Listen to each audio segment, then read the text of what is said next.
Phycomycetes ये अविकल्पी परजीवी obligate parasites जलीय आवास, गली सड़ी लकड़ी, नम तथा सीलन भरे स्थानों में पाए जाते हैं।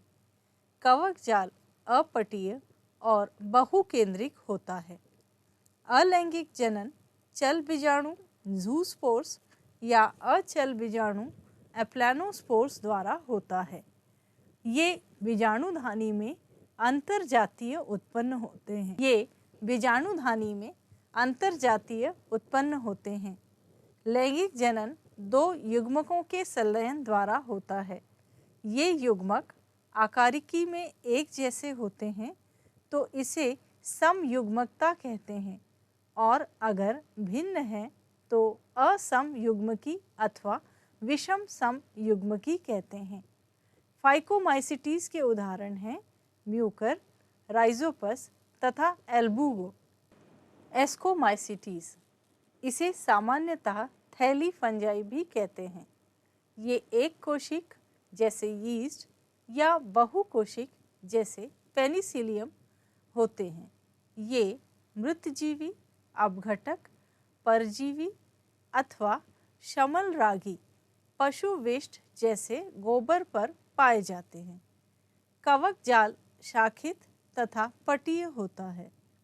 अलैंगिक जनन बीजाणु द्वारा होता है जिसे कोनिडिया कहते हैं। ये कोनिडियोफोर पर बहिर्जात रूप से पाए जाते हैं। कोनिडिया अंकुरित होकर कवक जाल बनाते हैं। लैंगिक जनन एस्कस बीजाणु द्वारा होता है। ये थैली समान एस्कस में अंतरजातीय रूप से उत्पन्न होते हैं। ये एस्कस फलनकाय एस्कोकार्प पर लगते हैं।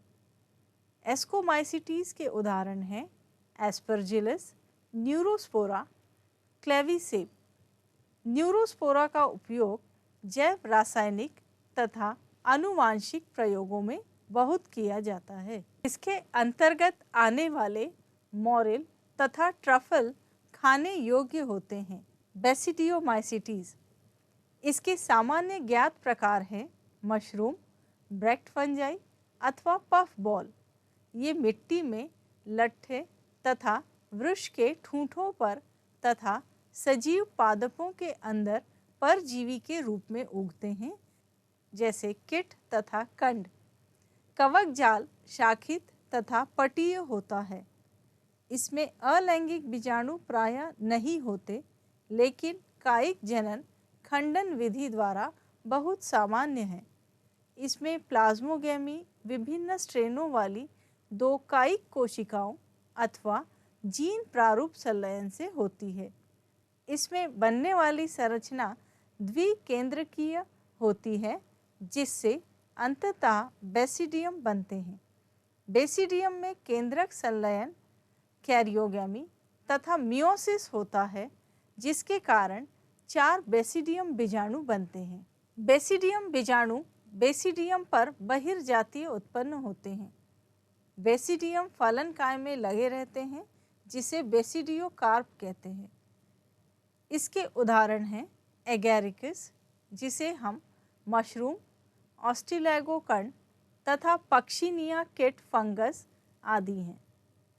ड्यूटेरोमाइसिटीज इसे प्रायः अपूर्ण कवक भी कहते हैं, क्योंकि इसकी केवल अलैंगिक अथवा कायिक प्रवस्था ही ज्ञात हो पाई है। जब इस फंजाई की लैंगिक प्रवस्था की खोज हो जाती है, तब उसे उसके उचित वर्ग में रख दिया जाता है।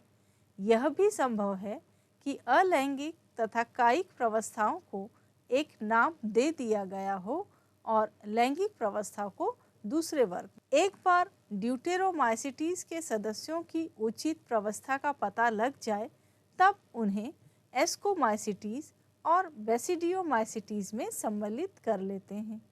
ड्यूटेरोमाइसिटीज केवल अलैंगिक बीजाणुओं, जिन्हें कोनिडिया कहते हैं, से जनन करते हैं। इसके कवक जाल पटीय तथा शाखित होते हैं। इसके कुछ सदस्य मृतजीवी अथवा परजीवी होते हैं। इसके अधिकांश सदस्य अपशिष्ट के अपघटक होते हैं और खनिज के चक्रण में सहायता करते हैं। उदाहरण अल्टिनेरिया, कोलेटोट्राइकम तथा ट्राइकोडर्मा।